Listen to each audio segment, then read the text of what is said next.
ভাবছি পাউরুটি তৈরির কারখানা এবার ঘরেই খুলে ফেলবো। কি ভালো হয়েছে এই মিষ্টি বনরুটিটা।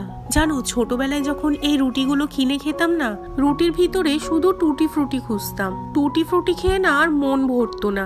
দোকানে কি আর অত টুটি ফ্রুটি দেবে বলো পাউরুটির মধ্যে?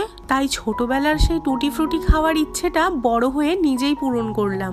বেশ অনেকটা মতো টুটি ফ্রুটি দিয়ে বাড়িতেই বানিয়ে নিলাম মিষ্টি বন পাউরুটি। একদম সোজা রেসিপি। 1 কাপ ময়দা, তাতে 1 প্যাকেট গুঁড়ো দুধ, 1 চামচ চিনি, উষ্ণ গরম দুধ, 1 চামচ ইস্ট, অল্প পরিমাণে নুন আর একটু বাটার দিয়ে মেখে 2 ঘন্টা গরম জায়গায় রেখে দেব। 2 ঘন্টা পর ফুলে উঠলে ইচ্ছে মতো সাইজ করে ডিমের হলুদ অংশটা উপরে ব্রাশ করে দিতে হবে। তোমরা চাইলে দুধও ব্রাশ করতে পারো। তারপর 30 মিনিট লো ফ্লেমে বেক করে নিলেই একদম রেডি মিষ্টি বন পাউরুটি।